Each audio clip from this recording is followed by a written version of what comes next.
studying Measure for Measure for A-Level, and you've just read Act 4, Scene 1 to 2 of this extraordinary play, well, I'd wager that watching this video will help you develop an even more detailed insight into these crucial scenes. So stay tuned. This is Schofield on Shakespeare.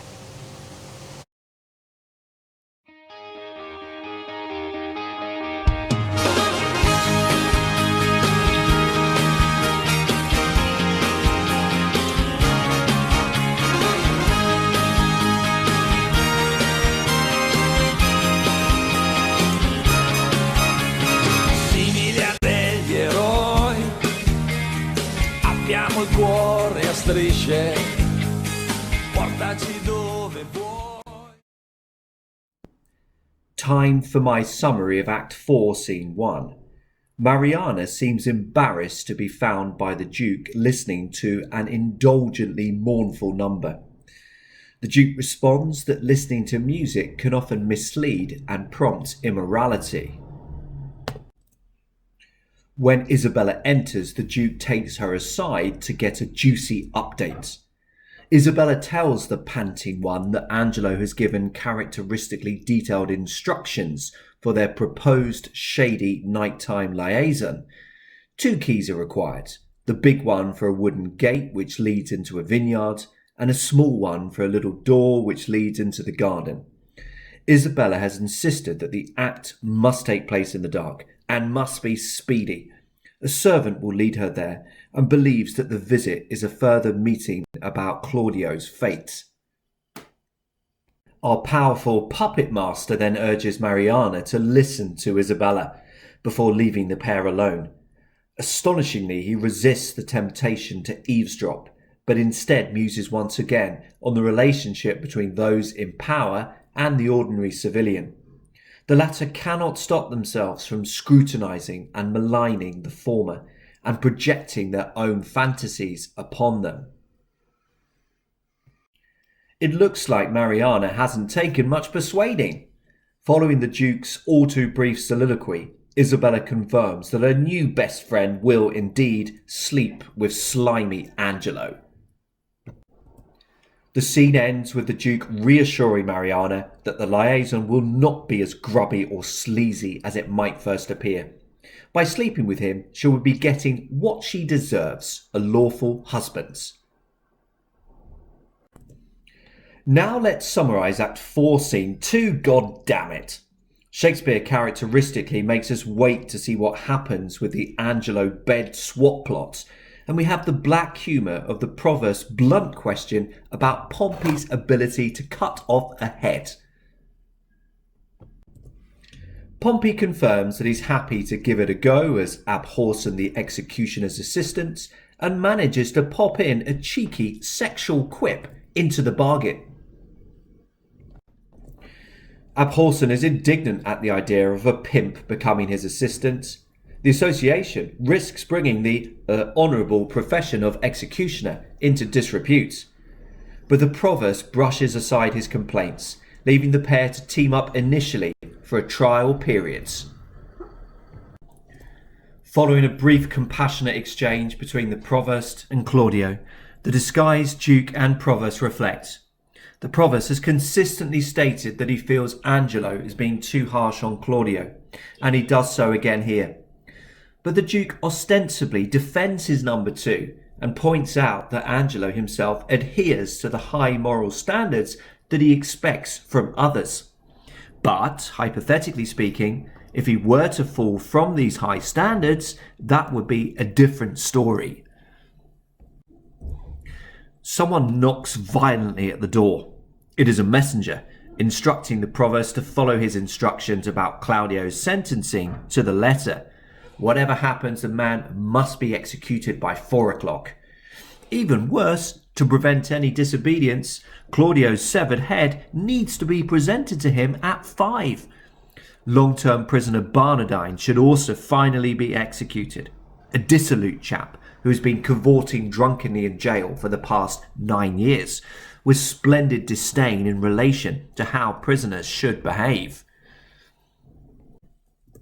Faced with the prospect of Angelo's rank hypocrisy, the disguised Duke begs the Provost to delay Claudio's execution.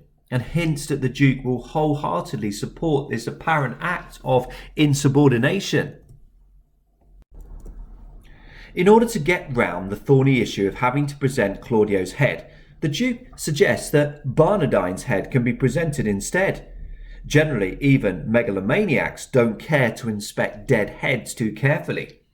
And once a head has been shaved and a beard tidied up, they all look pretty similar. The scene ends with the Provost now seemingly trusting in the authority of this mysterious friar who appears to have connections in such high places. Here are some questions for you to consider. I would recommend pausing the video in a moment to write some detailed essay-style paragraphs of your own before continuing the video to consider my ideas. So, grab your pen, press pause. The video will resume in 5 seconds time.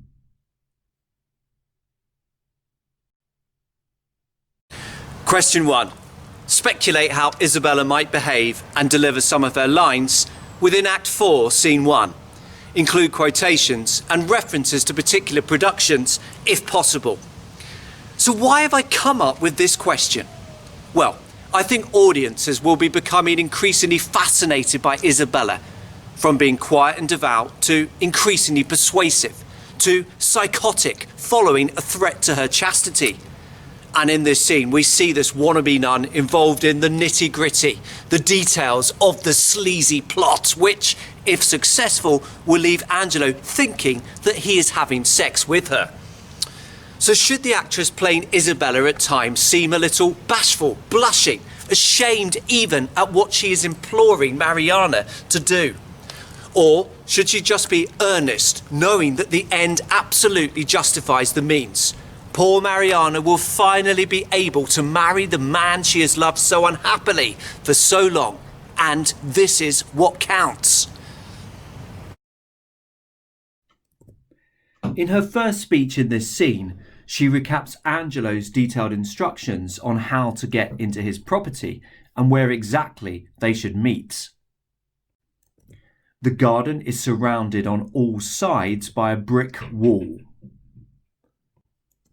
with one side backing onto a vineyard.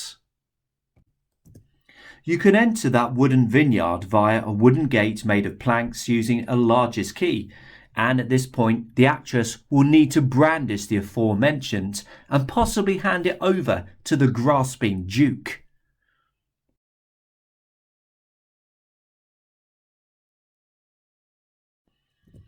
After giving details about a door into the garden, it is surely when we get to the final 3 lines of her speech that we might expect to see, what?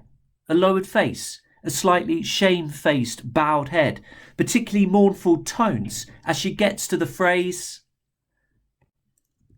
heavy middle, which refers to the very darkest part of the night, but also carries associations with pregnancy, a likely consequence following a lust-fueled encounter with a man hell-bent on giving his sensual race the rein. This line echoes Isabella's words at the end of Act 3, Scene 1, when she first hears about the Duke's improbably convenient plan. The phrase, grow to a most prosperous perfection, of course means that she hopes the plan will have a perfect outcome, but there are similar echoes of pregnancy. So perhaps the actress playing Isabella shouldn't lower her voice as she comes closer to referencing the idea of Angelo having sex. Perhaps her language emphasises her own view about the happy, natural consequences of the act.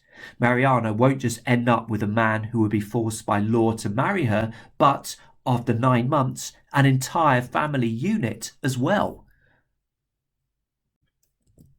In the Globe 2015 production, the actress playing Isabella is generally earnest, and there is little change to her delivery as she comes to the crux of her speech. Perhaps there is a slightly slower pace, a longer pause before the line on screen now to signify its importance.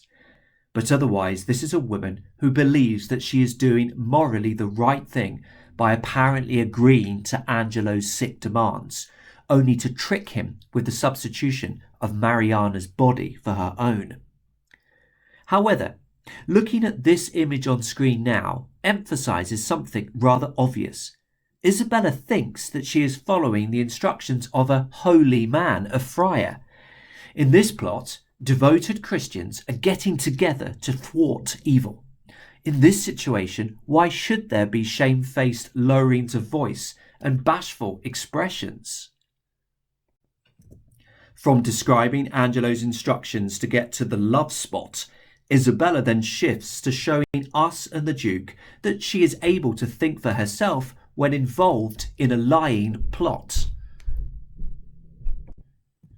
The detail about an accompanying servant is Isabella's own invention, aimed at reducing the chance of Angelo realising that he is actually sleeping with the wrong woman.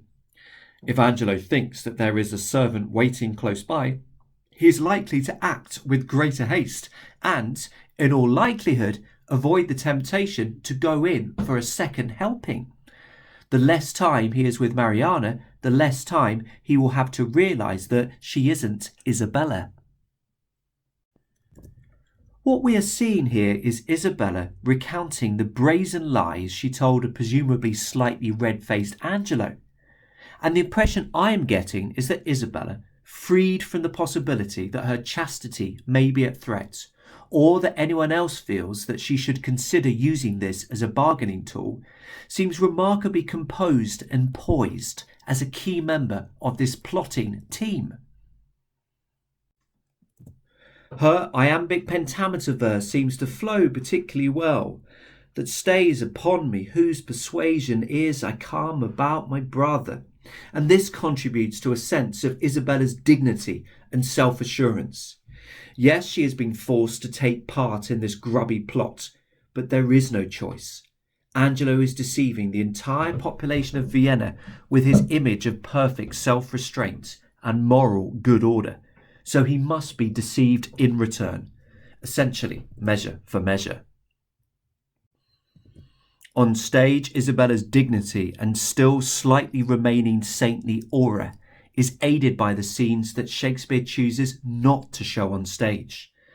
Prior to this scene, we are denied access to the moment she seemingly conceded defeat to Angelo and agreed to sleep with him, although we do get a hint of the man's shame within the phrase, with whispering a most guilty diligence. And within this scene, once again, Shakespeare chooses not to embarrass our trainee nun too much by not including dialogue in which Isabella has to explain the whole sordid situation to Mariana and ask whether she may be willing to partake. At the beginning of this section, I wondered whether the actress playing Isabella would want to come across as awkward at regular intervals during this scene, and need to lower her head bashfully due to shame about her sleazy involvement in the whole enterprise.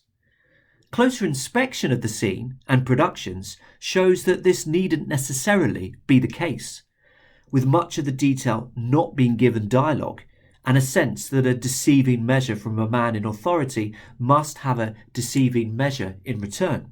Isabella is predominantly going to come across as emotional in this scene and compassionate towards Mariana. David Thacker's 1994 TV version of the play cuts much of the dialogue from this scene, but does include this emotional clinch between Mariana and Isabella. Within this interpretation, Isabella is showing her ability to empathise with her fellow woman. She knows that what she is asking Mariana to do won't be easy for her, and that it will be emotionally draining. Within this hug, there is gratitude, yes, but also a sense of good luck, and by doing this you will be given hope for a future as a married woman with the man you love. Whereas the Duke can afford to be more emotionally detached from the affair, hence the playful addition within the 2015 Globe production at the end of the scene about leaving the keys behind, Isabella cannot. She is being put into this extraordinary situation by two consecutive poor decisions from Angelo.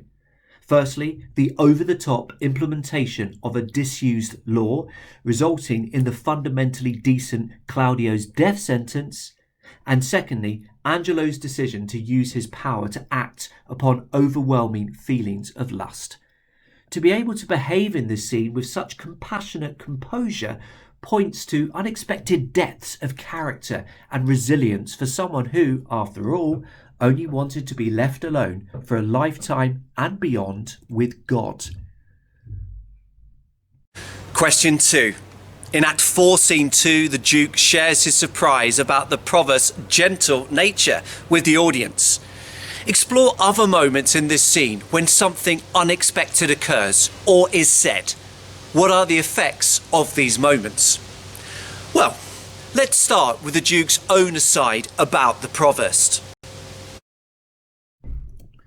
He states that it is rare for someone in charge of a jail to be friendly and compassionate to his prisoners. You would normally expect them to be steeled, hardened like shiny metal, and totally unaffected by any knocks or pleas. And for me, the persistent, straightforward, selfless humanity of the Provost, as seen in him permitting Claudio an extra minute or two to unburden himself to Lucio in Act 1, Scene 2. As seen in his brave, diplomatic attempt to get Angelo to change his mind about Claudio's death sentence. And as seen in the open sympathy he gives Juliet at the end of Act 2, Scene 3. Brings into sharp relief both Angelo's barbarity and the Duke's duplicity. If someone who spends his working life with hardened criminals, including the amusing, unrepentant drunkard Barnardine, can behave straightforwardly and with common decency, then it should surely be possible for someone like Angelo to recognise the importance of humane judgment when deciding who to sentence to death, and to restrain newly awoken urges. But then, perhaps this is the point. Power can have a distorting effect on behaviour, as maybe the Duke secretly expected when he spoke those fateful words at the end of Act 1, Scene 3. Hence shall we see, if power change purpose, what our seamers be. And in relation to the Duke, particularly later in the play, but also to a lesser extent in this scene, it is natural for the audience to wonder why he needs to be quite so secretive and manipulative. It's one thing being disguised as a friar, but why in this scene does he need to stick up for Angelo so vigorously and restate that he is extraordinarily moral and self-denying when he knows that this is no longer the case? To return to the question, this is clearly an unexpected utterance, which reveals to the audience that the Duke is someone who wants to play games. Whilst it would clearly be inappropriate for him to confide in the Provost or to openly criticise his deputy, these unnecessary lines imply that the Duke is someone who wants to be able to influence proceedings in his own Duke-inspired time. We get a sense through his subsequent lines, in which he points out that it would be despotic for Angelo to condemn others were he mealed or stained in the same way as those he is sentencing, that the Duke is inwardly seething at his deputy's hypocrisy and is likely to do something about it. But what, we do not know, and this sense that he must be plotting an act of retribution increases the dramatic tension on stage. Another unexpected moment is when the messenger brings a letter from Angelo. The Duke is convinced that it contains a pardon for Claudio, knowing as he does that Angelo has belatedly learnt to appreciate the natural joys of sexual desire. However, the reverse is true. Angelo has simply reinforced his original decree, with the churlish addition that Claudio's head be brought to him a mere hour after the execution as proof. This may be unexpected for the Duke. He does genuinely seem to have believed that Angelo's own response to Isabella would have resulted in some clemency towards Claudio. But it is also unexpected in a different way to the Provost. He is surprised at the uncharacteristically pernickety nature of the note. perhaps particularly by the cryptic phrase shown in yellow on screen now, which suggests that there is a secret urgency about Claudio's sentencing, which cannot yet openly be revealed. However, I would wager that the audience is going to be less surprised by this letter than both the Duke and the Provost. Yes, the Duke shares the audience's knowledge about Angelo's outrageous blackmailing offer, but he has found out this information second-hand by listening in to Isabella and Claudio's fraught, charged exchange in Act 3, Scene 1. In contrast, members of the audience have heard first-hand such ominous either-or threats as shown on screen now. We've heard the urgent, demented desire within imperatives such as redeem, and the detail of the petulant addition that actually Claudio's death will become more drawn out and painful if Isabella doesn't comply with his demands.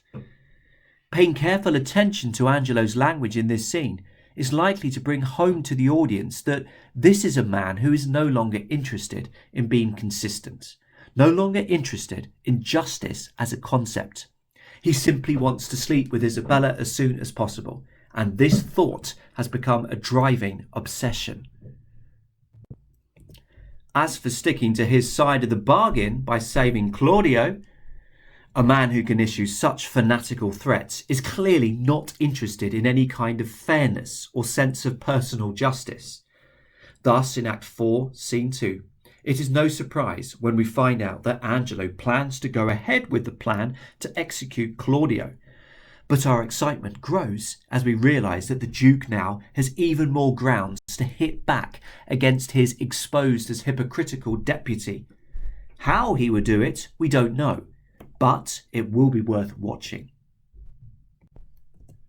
One final unexpected moment for both the Duke and the audience is when we find out about Barnardine's behaviour in prison.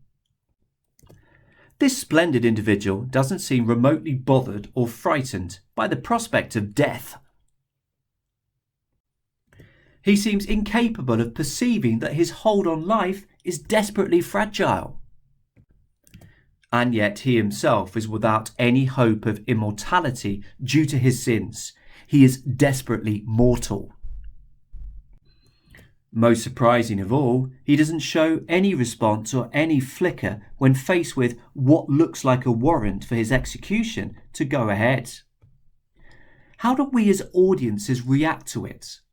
Well, I think there must be an element of rejoicing, particularly when Barnardine flatly ignores the Duke cum friar in the subsequent scene.